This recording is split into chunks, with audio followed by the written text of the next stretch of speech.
ನಮಸ್ಕಾರ ಸ್ನೇಹಿತರೆ, ಆಧ್ಯಾತ್ಮಿಕ ಚಿಂತನದ ಈ ದಿನದ ವಿಡಿಯೋಗೆ ಸ್ವಾಗತ. ನಿಮ್ಮ ದಿನ ಶುಭವಾಗಿರಲಿ. ದೆವ್ವಭೂತಗಳಿಗೆ ಸಂಬಂಧಿಸಿದ ಕನಸುಗಳಾಗಿರಬಹುದು ಅಥವಾ ಭಯಾನಕ ಕನಸುಗಳಾಗಿರಬಹುದು ನಮ್ಮನ್ನ ಒತ್ತಡಕ್ಕೆ ದೂಕುತ್ತವೆ, ಸಾಕಷ್ಟು ಗೊಂದಲಗಳನ್ನು, ಆತಂಕವನ್ನು ಸೃಷ್ಟಿಸುತ್ತವೆ. ಭಯಾನಕ ಕನಸುಗಳು ಅಥವಾ ಪದೇ ಪದೇ ದೆವ್ವ ಭೂತಗಳ ಕನಸುಗಳು ಬೀಳುತ್ತಿದ್ದರೆ ನಾವು ಏನು ಮಾಡಬೇಕು? ಇಂತಹ ಕನಸುಗಳಿಂದ ನಾವು ಮುಕ್ತಿಯನ್ನು ಪಡೆದುಕೊಳ್ಳುವುದು ಹೇಗೆ ಎನ್ನುವಂತಹ ಪ್ರಶ್ನೆ ನಿಮಗೆ ಬಂದಿರಬಹುದು. ಈ ವಿಡಿಯೋದಲ್ಲಿ ನಿಮ್ಮ ಪ್ರಶ್ನೆಗೆ ಉತ್ತರ ಸಿಗಲಿದೆ. ಅದಕ್ಕೂ ಮುನ್ನ ನಮ್ಮ ಚಾನಲ್ ಪ್ರಥಮ ನೋಡುಗರಾಗಿದ್ದರೆ ಸಬ್ಸ್ಕ್ರೈಬ್ ಮಾಡಿಕೊಳ್ಳಿ, ಲೈಕ್, ಶೇರ್ ಮಾಡಿ. ಬನ್ನಿ ಹಾಗಾದರೆ ವಿಡಿಯೋವನ್ನು ಪ್ರಾರಂಭಿಸೋಣ. ಕನಸುಗಳ ಬಗ್ಗೆ ನಾವೀಗಾಗಲೇ ಅನೇಕ ಬಾರಿ ಮಾತನಾಡಿದ್ದೇವೆ. ಕನಸುಗಳಲ್ಲೂ ವಿಭಿನ್ನ ರೀತಿಯ ಕನಸುಗಳಿವೆ. ಕೆಲವೊಂದಿಷ್ಟು ಕನಸುಗಳು ಶುಭವಾದರೆ ಇನ್ನು ಕೆಲವೊಂದಿಷ್ಟು ಕನಸುಗಳು ಅಶುಭ ಕನಸುಗಳು ಎಂದು ಹೇಳಲಾಗುತ್ತೆ. ನಮಗೆ ನಿದ್ರಾವಸ್ಥೆಯಲ್ಲಿ ಬೀಳುವಂತಹ ಅದೆಷ್ಟೋ ಕನಸುಗಳು ನಮ್ಮ ಮನಸ್ಸಿನಲ್ಲಿ ಭಯವನ್ನು ಸೃಷ್ಟಿಸುತ್ತವೆ. ಕನಸುಗಳು ವಿವಿಧ ರೀತಿಯಲ್ಲಿ ಇರಬಹುದು. ಅವುಗಳು ನಮ್ಮ ಮಾನಸಿಕ ಸ್ಥಿತಿಯನ್ನು ಕೂಡ ಅವಲಂಬಿಸಿರುತ್ತವೆ. ನಾವು ಕಾಣುವಂತಹ ಕನಸುಗಳಲ್ಲಿ ಭಯವನ್ನು ಸೃಷ್ಟಿಸುವಂತಹ ಕನಸುಗಳು ಕೂಡ ಇವೆ. ಭಯವನ್ನು ಸೃಷ್ಟಿಸುವಂತಹ ಕನಸುಗಳಲ್ಲಿ ದೆವ್ವ ಭೂತಗಳನ್ನು ಸಹ ನಾವು ಕಾಣುತ್ತೇವೆ. ಹಾಗಾಗಿ ನೀವು ನಿಮ್ಮ ಕನಸಿನಲ್ಲಿ ದೆವ್ವ ಭೂತಗಳನ್ನು ನೋಡಬಹುದು. ಈ ದೆವ್ವ ಭೂತಗಳನ್ನು ಪ್ರತಿನಿಧಿಸುವಂತಹ ಕನಸುಗಳು ನಮಗೆ ಬಿದ್ದಾಗ ಭಯ ಹೆಚ್ಚಾಗುತ್ತೆ. ನಿಮಗೆ ಇಂತಹ ಕನಸುಗಳು ಬಿದ್ದರೆ ಏನು ಮಾಡಬೇಕು? ಅದರಿಂದ ಮುಕ್ತಿಯನ್ನು ಪಡೆದುಕೊಳ್ಳುವುದು ಹೇಗೆ? ಏನು ಮಾಡಬೇಕು ಎನ್ನುವಂತಹ ಪ್ರಶ್ನೆ ನಿಮಗೆ ಬಂದಿರಬಹುದು. ಅದಕ್ಕೆ ಪರಿಹಾರ ಈ ವಿಡಿಯೋದಲ್ಲಿ ನಿಮಗೆ ಸಿಗಲಿದೆ. ಮೊದಲನೆಯದಾಗಿ ಭಸ್ಮವನ್ನು ಹಚ್ಚಿಕೊಳ್ಳಿ. ಹಾಗಾಗಿ ನಿಮಗೆ ದೆವ್ವ ಭೂತಗಳ ಕನಸುಗಳು ಬೀಳುತ್ತಿದ್ದರೆ ಅಂತಹ ಸಂದರ್ಭದಲ್ಲಿ ಶಿವನೊಂದಿಗೆ ಸಂಬಂಧವನ್ನು ಹೊಂದಿರುವಂತಹ ಭಸ್ಮವನ್ನು ಹಚ್ಚಿಕೊಳ್ಳಬೇಕು. ಶಿವನು ಇಷ್ಟಪಡುವಂತಹ ಬೂದಿಯನ್ನು ಅಥವಾ ಭಸ್ಮವನ್ನು ದೇಹಕ್ಕೆ ಹಚ್ಚಿಕೊಳ್ಳಬೇಕು, ಇಲ್ಲವೇ ನಿಮ್ಮ ಹಣೆಗೆ ಹಚ್ಚಿಕೊಳ್ಳಬೇಕು. ಇದರಿಂದ ನಿಮಗೆ ರಕ್ಷಣಾತ್ಮಕ ಗುರಾಣಿಯಂತೆ ನಿಮಗೆ ಕೆಲಸವನ್ನು ಮಾಡುತ್ತದೆ.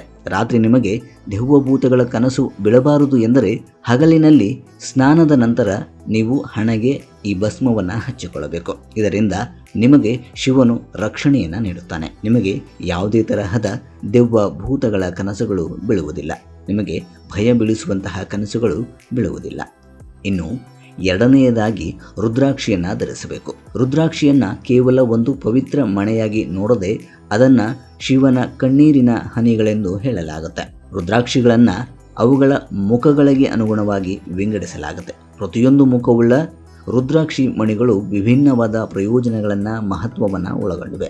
ಅಂತಹ ಸಂದರ್ಭದಲ್ಲಿ ನೀವು ರುದ್ರಾಕ್ಷಿ ಮಣಿಯನ್ನು ಧರಿಸುವುದರಿಂದ ಕೆಟ್ಟ ಕನಸುಗಳಿಂದ ಹಾಗೂ ದೆವ್ವ ಭೂತಗಳ ಕನಸುಗಳಿಂದ ನೀವು ಮುಕ್ತಿಯನ್ನು ಪಡೆಯುತ್ತೀರಿ. ಹಾಗಾಗಿ ರುದ್ರಾಕ್ಷಿ ಮಣಿಯನ್ನು ನೀವು ಧರಿಸಬಹುದು. ಮೂರನೆಯದಾಗಿ ಮೌಳಿದಾರ. ಮೌಳಿದಾರವನ್ನು ಸಾಮಾನ್ಯವಾಗಿ ಕಲವ ದಾರವೆಂದು ಕರೆಯಲಾಗುತ್ತೆ. ಈ ದಾರವನ್ನು ಹಿಂದೂ ಧರ್ಮದಲ್ಲಿ ಅತ್ಯಂತ ಪವಿತ್ರವಾದ ದಾರವೆಂದು ಹೇಳುತ್ತೇವೆ. ದೆವ್ವಭೂತಗಳಿಗೆ ಸಂಬಂಧಿಸಿದ ಕನಸುಗಳಿಂದ ಅಥವಾ ಭಯಾನಕ ಕನಸುಗಳಿಂದ ಮುಕ್ತಿಯನ್ನು ಪಡೆದುಕೊಳ್ಳಬೇಕಾದರೆ ನೀವು ಶಿವನ ದೇವಾಲಯದಲ್ಲಿನ ಮೌಳಿದಾರವನ್ನು ಕಟ್ಟಿಕೊಳ್ಳಬೇಕು. ಶಿವನ ದೇವಸ್ಥಾನದಲ್ಲಿ ಶಿವಲಿಂಗಕ್ಕೆ ಅರ್ಪಿಸಿದ ಮೌಳಿದಾರವನ್ನು ನಿಮ್ಮ ಕೈಗೆ ಕಟ್ಟಿಕೊಳ್ಳುವುದರಿಂದ ದೆವ್ವಭೂತ ಹಾಗೂ ಭಯ ತರಿಸುವಂತಹ ಕನಸುಗಳಿಂದ ನೀವು ಮುಕ್ತಿಯನ್ನು ಪಡೆದುಕೊಳ್ಳಬಹುದು. ಇನ್ನು ನಾಲ್ಕನೆಯದಾಗಿ ಈ ಒಂದು ಮಂತ್ರವನ್ನು ಪಠಿಸಬೇಕು. ಭಯಾನಕ ಕನಸುಗಳಿಂದ ಮುಕ್ತಿಯನ್ನು ನೀಡುವಂತಹ ಶಕ್ತಿ ಕೆಲವೊಂದಿಷ್ಟು ಮಂತ್ರಗಳಿಗೆ ಇದೆ. ಅದರಲ್ಲೂ ಮುಖ್ಯವಾಗಿ ಶಿವ ಮಂತ್ರಕ್ಕೆ ಈ ಒಂದು ಅದ್ಭುತವಾದ ಶಕ್ತಿ ಇದೆ. ಭಯಾನಕ ಕನಸುಗಳಿಂದ ಪರಿಹಾರವನ್ನು ಪಡೆದುಕೊಳ್ಳಲು ನೀವು ಮಹಾಮೃತ್ಯುಂಜಯ ಮಂತ್ರವನ್ನು ಪಠಿಸಬೇಕು. ಒಂದಿಷ್ಟು ದಿನಗಳ ಕಾಲ ಪ್ರತಿನಿತ್ಯ 108 ಬಾರಿ ಈ ಮಂತ್ರವನ್ನು ಪಠಿಸಬೇಕು. ದೆವ್ವಭೂತಗಳಿಗೆ ಸಂಬಂಧಿಸಿದ ಅಥವಾ ಭಯಾನಕ ಕನಸುಗಳಿಂದ ಮುಕ್ತಿಯನ್ನು ಪಡೆದುಕೊಳ್ಳಬೇಕಾದರೆ ಈ ಮಂತ್ರವನ್ನು 11, 21, 51, 108 ದಿನಗಳ ಕಾಲ ಈ ಮಂತ್ರವನ್ನು ನೀವು ಪಠಿಸಬೇಕು. ಇದರಿಂದ ನಿಮಗೆ ಬೀಳುವಂತಹ ದೆವ್ವದ ಕನಸುಗಳು, ಭೂತದ ಕನಸುಗಳು, ಭಯ ತರಿಸುವಂತಹ ಕನಸುಗಳಿಂದ ನೀವು ಮುಕ್ತಿಯನ್ನು ಪಡೆದುಕೊಳ್ಳಬಹುದು. ಈ ಪರಿಹಾರವನ್ನು ಮಾಡಿಕೊಳ್ಳುವುದರಿಂದ ನಿಮ್ಮ ಎಲ್ಲ ರೀತಿಯ ಆತಂಕಗಳು ದೂರವಾಗುತ್ತವೆ. ಮೇಲೆ ತಿಳಿಸಿದ ಯಾವುದಾದರೂ ಒಂದು ಪರಿಹಾರವನ್ನು ನೀವು ಮಾಡಿಕೊಳ್ಳಬಹುದಾಗಿದೆ. ಇದರಿಂದ ನಿಮ್ಮ ಕನಸುಗಳಿಂದ, ನಿಮಗೆ ಭಯ ತರಿಸುವಂತಹ ಭಯಾನಕ ಕನಸುಗಳಿಂದ ನೀವು ಮುಕ್ತಿಯನ್ನು ಪಡೆದುಕೊಳ್ಳಬಹುದು. ಸ್ನೇಹಿತರೆ, ಈ ವಿಡಿಯೋದಿಂದ ಉತ್ತಮ ಮಾಹಿತಿ ಸಿಕ್ಕಿದೆ ಎಂದು ಭಾವಿಸುತ್ತಾ ಈ ವಿಡಿಯೋವನ್ನು ಇಲ್ಲಿಗೆ ಮುಗಿಸುತ್ತೇನೆ. ಮುಂದಿನ ವಿಡಿಯೋದಲ್ಲಿ ಮತ್ತೊಂದರ ಮಾಹಿತಿಯನ್ನು ಹೊತ್ತು ಬರುವೆ. ಧನ್ಯವಾದಗಳು.